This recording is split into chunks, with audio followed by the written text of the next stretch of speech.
Hello दोस्तों, जैसा कि आप लोग सभी जानते हैं, आज की जो लेटेस्ट अपडेट खबर चल रही है अहमदाबाद में प्लेन क्रैश मामला, जो कि बहुत ही दुखद खबर है। वहाँ से आपको ये खबर बता दें, अपडेट कर दें कि उसमें सवार पूरे 242 लोग अब इस दुनिया में नहीं रहे। ये बड़ी दुखद खबर है, हम आपको अपडेट कर रहे हैं। और एक खबर है इस वीडियो में अमेरिका के बारे में, और तीसरी खबर है इस वीडियो में नवाब पटौदी और उनके वालिद इफ्तिखार अली पटौदी, शायद उनका नाम है, तो दोनों के बारे में। तो चलिए पहले आपको प्लेन क्रैश के बारे में बताते हैं। प्लेन क्रैश जो अहमदाबाद में हुआ है उसमें पूरे 242 यात्रियों की मौत हो चुकी है, जो कि बहुत ही दुखद है। हमारा चैनल और हमारी टीम पूरी आपको इस मामले में अवगत करा रही है और हमें पूरा दुख है। भगवान उनके परिवार वालों को सब्र दे और शांति अता करें। तो ऐसा है आज का ये मामला। और दूसरी बात यह है कि प्लेन क्रैश जो हुआ है उसमें टेक्निकली प्रॉब्लम है या क्या है, ये तो सब पूरी जांच होने के बाद आएगा, पता चलेगा। और फ़िलहाल जो अपडेट है, उस प्लेन का एक वीडियो वायरल हुआ है अभी एक पैसेंजर हैं उसमें जो दिल्ली टू अहमदाबाद आए थे, दिल्ली से अहमदाबाद आए थे वो पैसेंजर। उनका नाम है आकाश वत्स। उन्होंने उस सफ़र के दौरान एक वीडियो, जब दिल्ली से वो बैठे थे तो उन्होंने टेक्निकली जो उसमें प्रॉब्लम्स थे वो बताए थे। टेक्निकली मीन्स एसी नहीं चल रहा था उनकी साइड का, और सीट पे जो टीवी रहता है, जो स्क्रीन रहता है, वो भी काम नहीं कर रहा था उनका। और एयर होस्टेस को बुलाने के लिए जो बेल होती है वो बेल भी काम नहीं कर रही थी सही से, और कुछ लाइट्स भी ख़राब थे। तो ऐसे उनकी तरफ से जो क्लेम किया गया उसका वीडियो पहले ही वो बना चुके थे, और उन्होंने 2 घंटे पहले ही, जब ये फ़्लाइट अहमदाबाद में लैंड हुई थी और अहमदाबाद से लंदन के लिए निकली थी, उसके 2 घंटे पहले ही वो आए थे। तो मतलब फ़्लाइट जो थी अंदर से स्ट्रक्चर उसका थोड़ा कुछ लूज़ हो चुका था। एयर इंडिया की ये बोइंग विमान 787 जिसको कहते हैं वो था।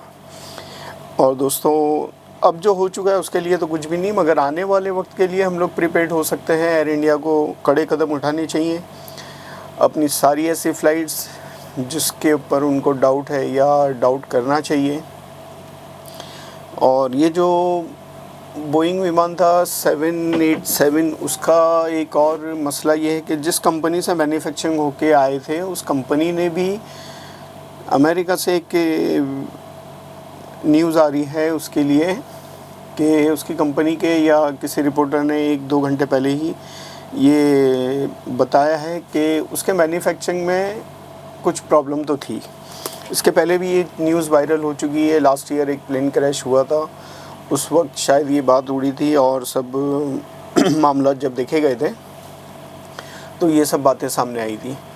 और इन सब बातों के बाद अब ये है कि उस हादसे के बाद भी, लास्ट ईयर की बात है 2024 की, जो साउथ कोरिया में हुआ था शायद, और उसके बाद भी कुछ सही गाइडलाइन ली गई नहीं ली गई ये तो हम यहाँ बैठे बैठे कह नहीं सकते।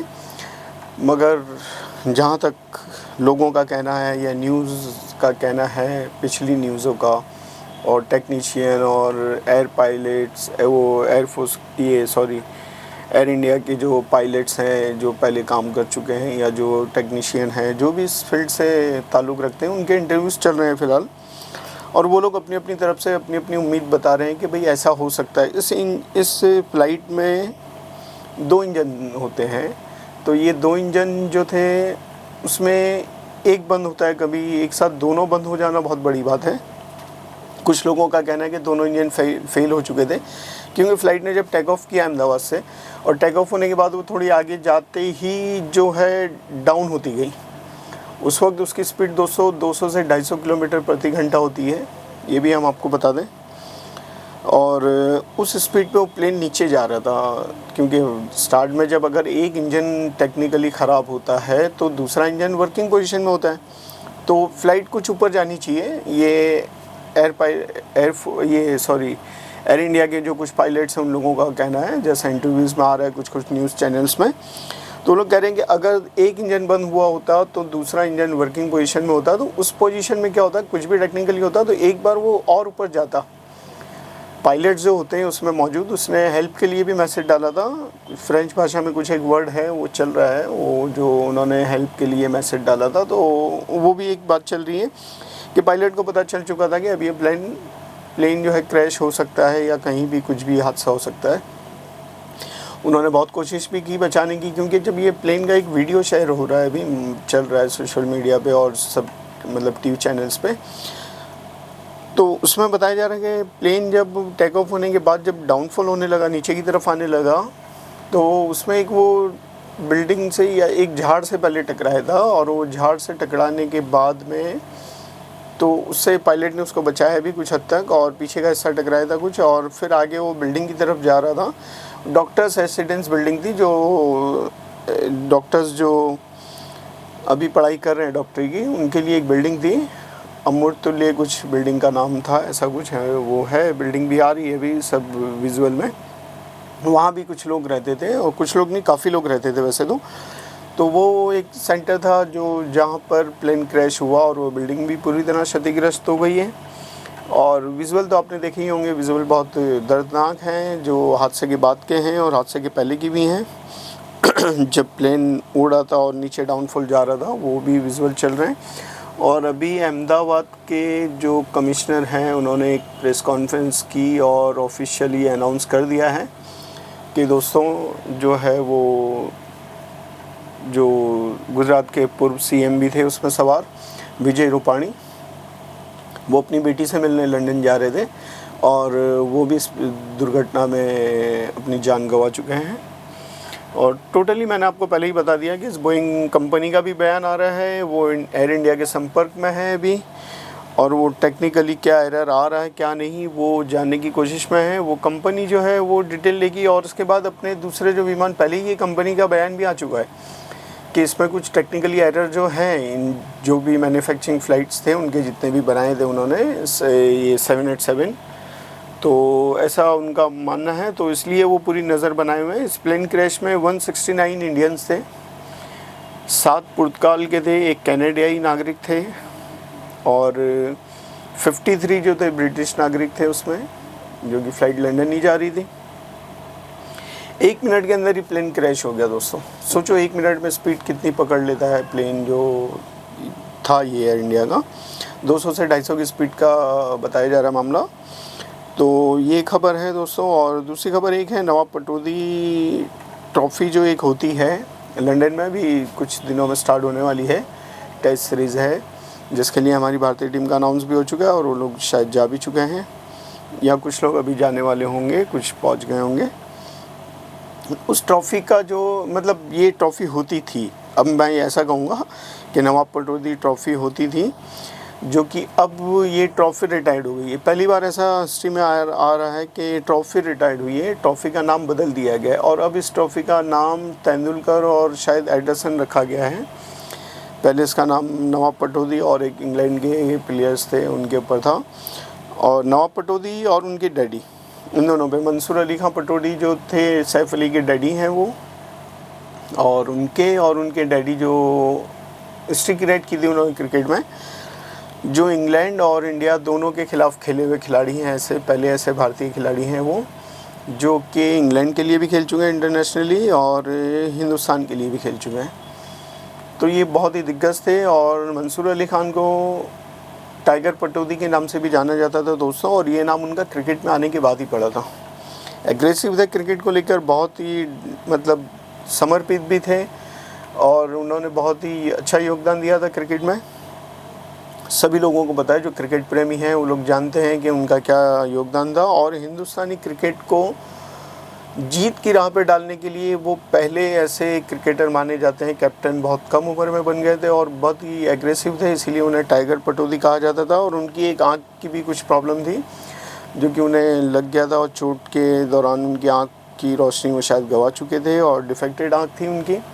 इसके बावजूद वो क्रिकेट खेलते थे, और बहुत ही ख़तरनाक प्लेयर थे, बहुत ही अच्छा खेलते थे उस दौर में, और काफ़ी जो बॉलर्स थे उनसे घबराते थे। उस वक्त के बॉलर भी काफ़ी ख़तरनाक और काफ़ी तेज़ तर्रार हुआ करते थे। उस दौर में टेक्निक इतनी नहीं थी कि हम एनालाइज़ कर सकें कि ये बॉलर कब कैसी बॉलिंग करता है और क्या है। ऐसा कुछ नहीं था। तो उस दौर में भी पटौदी, मंसूर अली खान पटौदी जो थे, बहुत ही अच्छे क्रिकेटर थे और ये ट्रॉफ़ी का नाम बदल दिया गया। अब इसमें कुछ लोगों का कहना है और ज़ाहिरी तौर पे लगता भी है कि ये बीजेपी प्रोपेगेंडा है, जो कि मुस्लिम नाम के जो रोड हैं या शहर हैं, उनके जो नाम तब्दील किए जा रहे थे। पिछले दिनों में आपने कई शहरों के ऐसे हालात देखे होंगे जिनके नाम बदल दिए गए थे।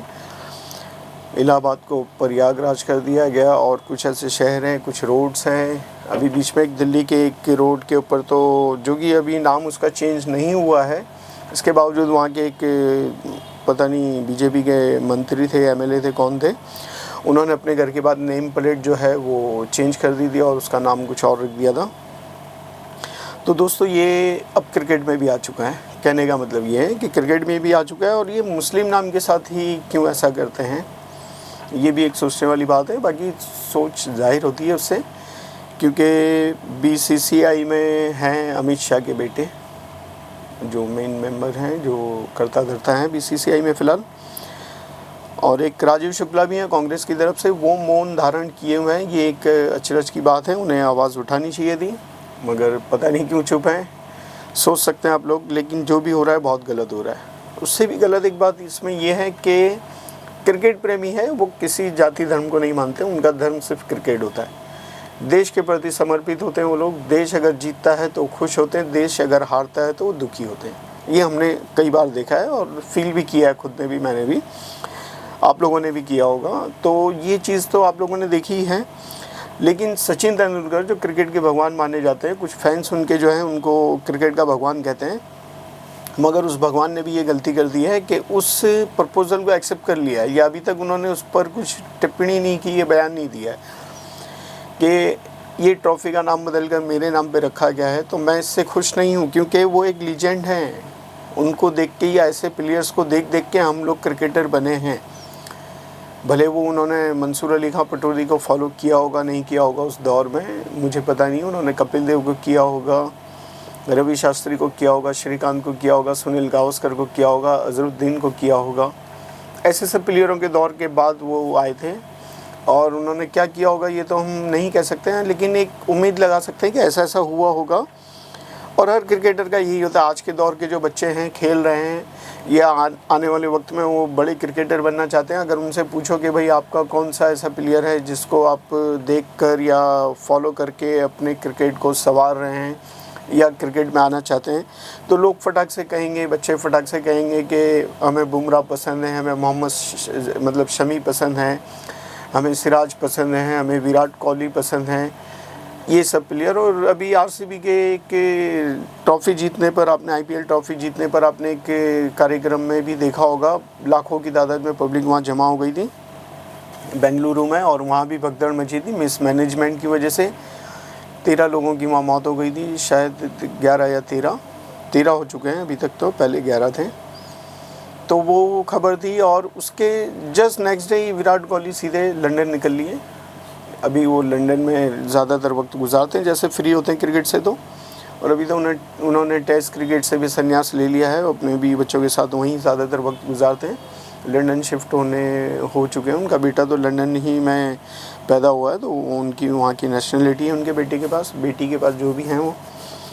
तो ये चीज़ है दोस्तों, क्रिकेटर जिनको हम इतना ऊंचा दर्जा दे देते हैं कि हम उन्हें भगवान बना लेते हैं, वो कर लेते हैं, वो भी ज़ाहिरी तौर पे कई बार ऐसी गलतियां कर जाते हैं जिसकी हमें उम्मीद नहीं होती है, ना ही हम चाहते हैं कि ऐसी गलती कोई क्रिकेटर, कोई नेशनल क्रिकेटर जिसको हमने इतना बड़ा दर्जा दिया है, वो इस तरह की गुस्ताखियां करे। नेता लोग करते हैं या बीसीसीआई से जुड़े हुए मेंबर अपने फ़ायदे या कुछ वजह से ऐसा कर लेते हैं कि किसी स्टेडियम का नाम बदल देते हैं, कभी किसी ट्रॉफ़ी का नाम बदल रहे हैं, कभी क्या कर रहे हैं। लेकिन क्रिकेटर को क्रिकेट से मोहब्बत ऐसी होनी चाहिए जैसी हम देशवासियों को हमारे देश से है, हमारे क्रिकेटरों से है। क्रिकेटर इस चीज़ को देख भी चुके हैं कई बार, मगर उसको नज़रअंदाज करके दूसरे दिन ही लंदन चले जाते हैं।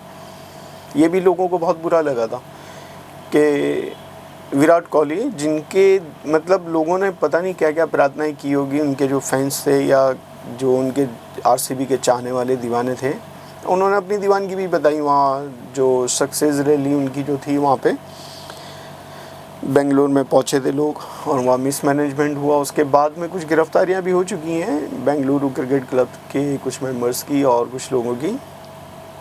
तो अब देखना है दोस्तों, मैंने तो पहले ही इस बात पे भी वीडियो बनाया था। मैंने कहा था कि पुष्पा के दौरान जो एक लेडी जो वहाँ भगदड़ में उनके प्रमोशन के फिल्म के दौरान पुष्पा 2 के देहांत हो गया था उनका भी वहाँ पे दुखद। तो वो जो है उसके बाद उनकी अरेस्टिंग हुई थी अल्लू अर्जुन की।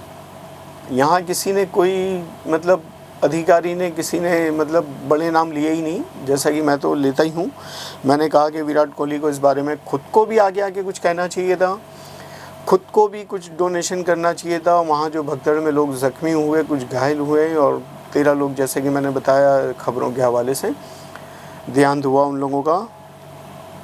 तो कोई ऐसी बड़ी देनदारी नहीं हुई उन लोगों के लिए। और बीसीसीआई जो कि वर्ल्ड का सबसे अमीर क्रिकेट बोर्ड है और बहुत पैसा है उनके पास एज ए क्रिकेट बोर्ड होने के नाते, और अक्सर वो कुछ ऐसे अपने खिलाड़ियों को इनामात बांटते रहते हैं जब भी जैसे वर्ल्ड चैम्पियन बनती हैं या कुछ चैम्पियन ट्रॉफी जीते थे या जो भी T20 वर्ल्ड कप जीते थे, तब खुल के उन्होंने बांटा था। तो ये हादसे होने के बाद क्रिकेट प्रेमियों के घर वालों जिनके हादसे में लोग जो ज़ख्मी हुए, जिनकी मौतें हुई हैं, तो उन लोगों को बीसीसीआई की तरफ से भी कुछ मिलना चाहिए था और दे सकता था बीसीसीआई। ऐसा नहीं कि उसके पास पैसा नहीं है या वो इस लायक नहीं है, बहुत पैसा है उनके पास।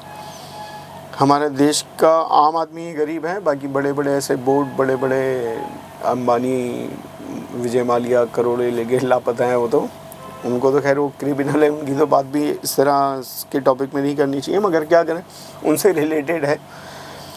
अभी तक उनको हम इंडिया नहीं ले पाए। और इससे ही लगती हुई एक खबर मैं आपको बता रहा हूँ कि 1857 में दोस्तों, जब आज़ादी की जंग का इब्तिदा हुई थी, आज़ादी की जंग स्टार्ट की थी, हमारे उस वक्त के जो तात्या टोपे थे, झांसी की रानी थी, मराठा साम्राज्य था और कुछ ऐसे नेता नवाब थे, सब लोगों ने मिलके जो है प्रोपेगेंडा किया था, तैयारी की थी आपस में। प्रोपेगेंडा नहीं कहेंगे, सॉरी, मैं गलत वर्ड शायद यूज़ हो गया। तो उसके लिए मैं कहूँगा कि भाई उन लोगों ने उस वक्त जो आज़ादी की जंग के लिए तैयारी की थी, देश को आज़ाद कराने के लिए कोशिशें की थी। और एक 1857 की क्रांति बहुत बड़ी और पहली बड़ी क्रांति मानी जाती है और है भी। उस वक्त भी अंग्रेज़ों ने डर कर, जब अंग्रेज़ डर गए थे इस क्रांति की मूवमेंट देखकर और उन्हें ऐसा लगने लगा था कि अब हमारा यहाँ स्टेबल बने रहना बहुत मुश्किल है हिंदुस्तान में, तब उन्होंने फूट डालो राज करो की राजनीति स्टार्ट की थी। 1857 से हिंदू मुस्लिम का जो खाई बनाने का काम जो अंग्रेज़ों ने किया था उस वक्त से चला आ रहा है। और आज भी कुछ लोग ऐसे हैं जो इस चीज़ पर अमल करते हैं। और इसमें ब्रिटिश साम्राज्य ही था उस वक्त, आज भी इंग्लैंड ट्रॉफ़ी है, इंग्लैंड में ही ट्रॉफ़ी है। उन लोगों ने भी ऑब्जेक्शन नहीं उठाया और उन्होंने फटाफट मौका देखा और हिंदुस्तान को मतलब एक बार फिर फूट डालो राज करो वाले मुहाने पे लाकर खड़ा कर दिया। तो दोस्तों, हिंदुस्तान का मैं जो पर्सनल मेरी राय है, पक्का और जेन्युइन दुश्मन जो मानता हूँ, अंग्रेज़ों को ही मानता हूँ।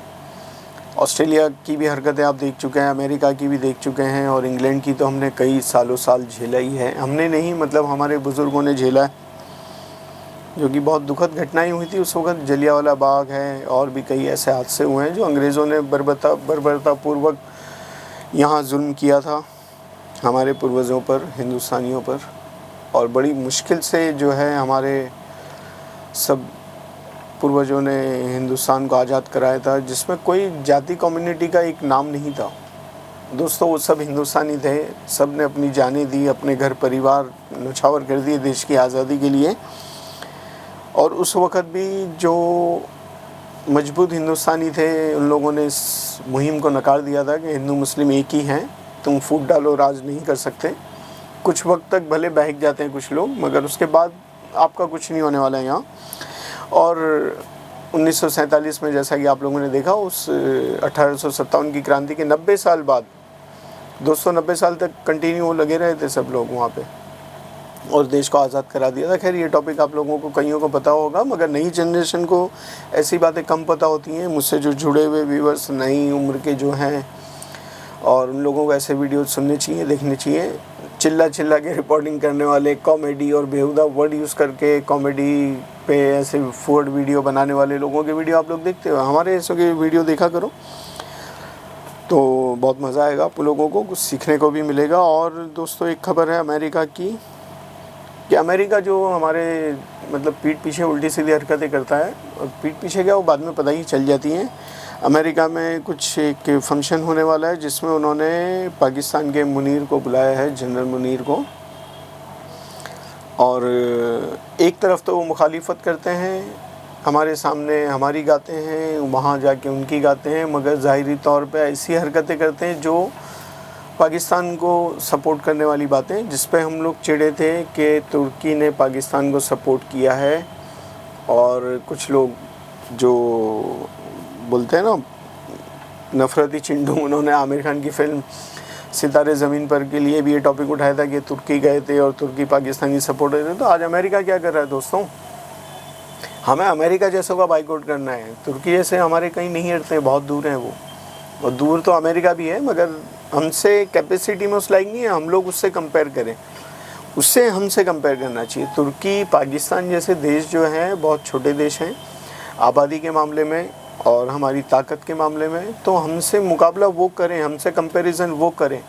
हम लोग उस लायक नहीं है कि उन लोगों को जवाब दें, वो हमारे सामने कुछ नहीं करते हैं। हमें बड़े जो देश करते हैं वैसा रवैया अपनाना चाहिए, हमें चाइना को जवाब देना चाहिए, हमें अमेरिका को, हमें ब्रिटेन लंदन को जवाब देना चाहिए।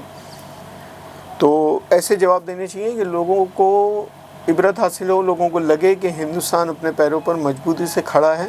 जैसे 1857 में खड़े होने के लिए हमारे पूर्वज जो तैयार थे, आज भी हमारी जनरेशन ऐसी मजबूत है कि किसी भी दुश्मनों के मूवमेंट का मुकाबला करने के लिए हम लोग यहाँ तैयार हैं।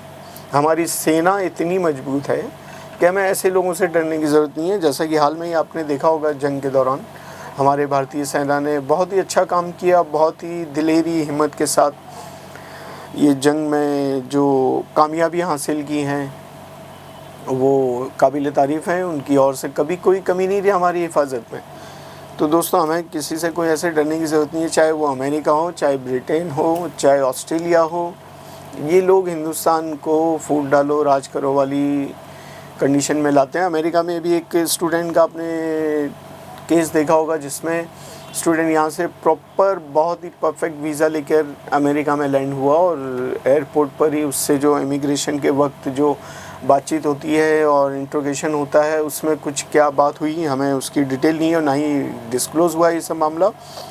उस दौरान ऐसा देखा गया एक वीडियो जो वहाँ पे किसी ने कैप्चर किया था, वहाँ की पुलिस उसके साथ बर्बरतापूर्वक व्यवहार कर रही थी, ऐसा कर रही थी कि जैसे वो बहुत बड़ा क्रिमिनल हो। भाई वो स्टूडेंट था, हिंदुस्तानी स्टूडेंट। हिंदुस्तान वर्ल्ड में एक नामी गिरामी देश है, सबसे मोस्ट पॉपुलेशन में सेकंड नंबर की लार्जेस्ट पॉपुलेशन आबादी हिंदुस्तान की है। उस देश से आप लोग मुखातिब हैं, तो आप अमेरिकनों कुछ सोचो समझो कि किससे कैसा व्यवहार करना चाहिए। मुनीर जैसे आतंकवाद के सपोर्टरों को आप अपने नेशनल फंक्शन में बुलाते हैं, अपने जो ऐतिहासिक फंक्शन है एयरफोर्स का है या क्या सेना का कुछ है ईयरली फंक्शन जो होता है उसका, तो उसमें बुलाया जा रहा है और ऐसे लोगों को, और आप हिंदुस्तानी स्टूडेंट के साथ ऐसा बिहेव कर रहे हैं, शर्म आनी चाहिए। खैर आप लोग तो बेशर्म लोग हो, मैं तो खुला कहता हूँ, चाहे किसी को भी बुरा लगे। अमेरिका, ब्रिटेन, ऑस्ट्रेलिया मैं बिल्कुल दिल से उनसे मतलब जो है मुखालिफत करता हूँ, क्योंकि वो हिंदुस्तानियों के साथ जो है सही सलूक नहीं करते हैं। ऑस्ट्रेलिया में भी यही होता है और लंदन में भी यही हो रहा है। हमारे जितने भी देश के भगोड़े हैं उसको लंदन में सपोर्ट मिलता है। किसी भी केस में, कोई भी मामला में कुछ भी अगर यहाँ पे वो बंदा क्रिमिनल एक्टिविटीज़ में इन्वॉल्व है, वो भाग के लंदन जाता है। विजय माल्या ले लो, ललित मोदी ले लो, और कुछ वायरल नाम जो आतंकवादी कैपेसिटी के लोग हैं वो भी वहीं भागते हैं। या पाकिस्तान तो खैर वो तो अड्डा ही बना हुआ है, उसके लिए तो हमें बोलना भी नहीं चाहिए, लोगों को सबको पता है पाकिस्तान कैसा है। लेकिन दोस्तों अमेरिका, ब्रिटेन और ऑस्ट्रेलिया, इसको भी पहचान तो चुके ही हैं, मगर एक्शन लो उसके खिलाफ। क्या उनकी चीज़ों के पीछे पड़े रहते हो? बाइकआउट करो अमेरिकी चीज़ों का, बाइकआउट करो ब्रिटेन की चीज़ों का, उनको सबक सिखाना है। मैं ऐसे वैसे छोटे टटपुंजे देश जो हमारे सामने कहीं अड़ते ही नहीं, उन लोगों से हमारा क्या मुकाबला है, हम बहुत ऊपर हैं उनसे। ये तीनों खबर दोस्तों बॉलीवुड से हटके हैं, मगर पटौदी वाली बॉलीवुड से टच है, क्योंकि मंसूर अली खान पटौदी ने एक हीरोइन से शादी की थी, शर्मिला टैगोर, उनका बयान आ चुका है इस मामले में। सैफ अली ने अभी तक कुछ नहीं कहा, क्योंकि वो एक एक्टर हैं, प्रेजेंट में मतलब एक्टिंग कर रहे हैं, तो इसलिए उनका बोलना शायद कुछ उनके कैरियर पर इफ़ेक्ट करता है, इसलिए शायद उन्होंने खुल के अभी तक तो बयान नहीं दिया आज तक तो। और सोहा अली खान ने भी कहा है कि ये बड़ी दुखद बात है और ऐसा नहीं होना चाहिए था। और मैं इसमें सबसे बड़ा कसूरवार तो मैं मानता हूँ एज ए क्रिकेटर तेंदुलकर को सिरे से इस चीज़ को खारिज कर देना चाहिए था कि आप मेरे नाम पे उस नाम को रिप्लेस मत कीजिए, या किसी भी लीजेंड को। मैं तो ये सुनील गावस्कर हो, वेंकसरकर ट्रॉफ़ी है, रणजी ट्रॉफ़ी है, कई ऐसी ट्रॉफ़ियाँ, दिलीप ट्रॉफ़ी चलती है, तो ऐसी कोई भी ट्रॉफ़ी का नाम अगर आप लोग बदलते हैं आज के प्रेजेंट क्रिकेटरों के नाम पे, ये बहुत गलत है। आप नई ट्रॉफ़ी कीजिए ना, कौन मना कर रहा है? तेंदुलकर के नाम पे एक सीरीज़ बनाइए, ट्रॉफ़ी बनाइए, टेस्ट हो, वनडे हो, 20 हो, कुछ भी क्रिकेटर देखेंगे, क्रिकेट प्रेमी जो है वो देखेंगे, खुल के अप्रिशिएट करेंगे BCCI को कि हाँ ये अच्छा काम हुआ, तेंदुलकर के नाम पे ऐसा होना चाहिए था, क्योंकि हमारे फेवरेट है, तो वो चीज़। लेकिन अब काहे के फेवरेट, ऐसी हरकतें करके आप अपनी इमेज गिरा रहे हैं। तेंदुलकर जी थोड़ा ध्यान दो। और मैं चाहता हूँ आने वाले वक्त में आप खुद ये बयान दे दो कि मुझे इस ट्रॉफ़ी के नाम का सहारा नहीं चाहिए, मैं उस लायक नहीं हूँ जो हमारे लीजेंड क्रिकेटर हैं, जिन्होंने देश के लिए उस दौर में काम किया है, क्रिकेट के लिए, क्रिकेट को बढ़ावा देने के लिए, जब इतना वो नहीं था, टेक्निकली हम लोग एबल नहीं थे, क्रिकेट में हमारे पास क्रिकेटर ही उतने नहीं थे। सोचो कि मंसूर अली खान पटौदी के डैडी जो थे लंदन के लिए, मतलब जो इंग्लैंड के लिए खेलते थे, फिर इंडिया टीम बनी और इंडिया में आए वो इंडिया के लिए उन्होंने, क्योंकि देशवासी, देश की मोहब्बत बिल्कुल कहीं से भी खींच लाती है अगर आप सच्चे मोहब्बती हो तो। लेकिन अगर ऐसे वैसे हो तो भगोड़े बने रहोगे, आप वहीं रहोगे लंदन में या किसी और देश में। तो दोस्तों ये बात हमेशा याद रखो, हमारे जो दुश्मन हैं वो ऐसे देश हैं जो ऐसे दोगला रवैया अपनाते हैं, फूट डालो वाली राजनीति करते हैं हिंदुस्तान के लिए। ऐसे दोगले लोगों से बचिए। ट्रम्प के बयान कुछ और हैं, दिखावा कुछ और है, जो रिकॉर्ड वाइज जो कर रहे हैं वो लोग बहुत गलत कर रहे हैं। हिंदुस्तान के ख़िलाफ़ जो ऐसी नीति अपना रहे हैं वो लोग बहुत गलत है। हमारी विदेश नीति को इस चीज़ पे ध्यान देना चाहिए और खुल के इसकी मुखालिफत होनी चाहिए, खुल के हमें बयान देनी चाहिए, खुल के हमारे रिपोर्टरों को, जो गोदी मीडिया नहीं, जो मेरे आप जैसे दूसरे यूट्यूबर हैं या देशवासी हैं, उन लोगों को आवाज़ उठानी चाहिए। और दोस्तों इससे जो विदेशी चीज़ों का बाइकआउट, मैं बहुत खुश था, बचपन में पढ़ता था स्वदेशी अपनाओ नारे थे सब, मैं बड़ा अपसेट रहता था, उसको समझ नहीं थी इतनी, मैं सुनता था पढ़ता था क्या भाई देशवासियों ने इतनी बड़े बड़े नारे, इतने बड़े बड़े जो आंदोलन किए, उसका आज की डेट में क्या असर है? हम विदेशी चीज़ों के पीछे भाग रहे हैं। उसका नुकसान हमें सन 47 में बता दिया था, 47 से पहले 1857 से। तो दोस्तों हमें इस चीज़ पे ध्यान देना चाहिए, हमें ऐसे देशों की चीज़ों का बाइकआउट करना चाहिए जो हमसे दोगलापन अपनाते हैं, ना कि ऐसे देशों पे ध्यान देना चाहिए जो हमारे सामने कुछ अहमियत ही ज़्यादा नहीं रखते हैं, मतलब ज़्यादा क्या कम ही नहीं रखते हैं, इतनी अहमियत रखते हैं कि वो हमसे दुश्मनी पाल के बैठे। दैट्स इट, वो उनका अचीवमेंट है कि हम उनके सामने काफ़ी बड़े देश हैं और वो अगर हमसे लड़ते झगड़ते हैं तो ये उनके लिए अचीवमेंट है, हमारे लिए कहीं अड़ते ही नहीं। हम तो 4 दिन अटैक करेंगे, 5वें दिन वो बर्बाद, खाना पीना ये वो सब चीज़ उनकी उथल पुथल हो जाती है। कई वीडियोस आए देखे होंगे आपने, पाकिस्तान में पानी की दिक्कत हो गई थी, काम धंधे तो वैसे ही वहाँ पे किस सीमा पर हैं आपको पता होना चाहिए, महंगाई भी चरम पर है वहाँ पे, लोग आपस में ही वहाँ उलझे हुए, तो हमें क्या उनको परेशान करने की ज़रूरत है, गए अपने काम से काम रखें वो लोग। खैर दोस्तों ये तीनों खबरें आप गौर कीजिएगा, हम अहमदाबाद प्लेन क्रैश पे फिर कुछ खबर बनाएंगे। और 2 पायलट थे, 10 क्रू मेंबर थे, 230 टोटल पैसेंजर थे, उसमें 242 लोगों की उसमें मौत हो चुकी है। दोस्तों वैसे तो मुझे शुरू में रिक्वेस्ट करनी चाहिए, मगर फिर मैं अभी रिक्वेस्ट कर रहा हूँ आपसे कि मेरा चैनल सब्सक्राइब कीजिए और ज़्यादा से ज़्यादा इसको शेयर कीजिए, कमेंट कीजिए, मेरी जो वीडियो में कमियां हैं उस कमियों को बताइए, और किस शहर से आप वीडियो देख रहे हैं तो वो भी बताइए, तो मैं नाम के साथ आपका शुक्रिया अदा करूँगा। और शहर के मुतालिक भी जो खबरें मेरे पास आएंगी, जो ऐसी लगा मुझे कि हमें लोगों को बतानी चाहिए, ज़रूर मैं उस खबरों को बताऊंगा। और दोस्तों आप लोगों से यही गुजारिश है कि इन 242 यात्रियों की जो मौत हुई है, तो उनकी आत्मा की शांति के लिए दुआ करें, और जो है देश में ऐसे हादसे ना हो उसके लिए प्रिपेयर रहें।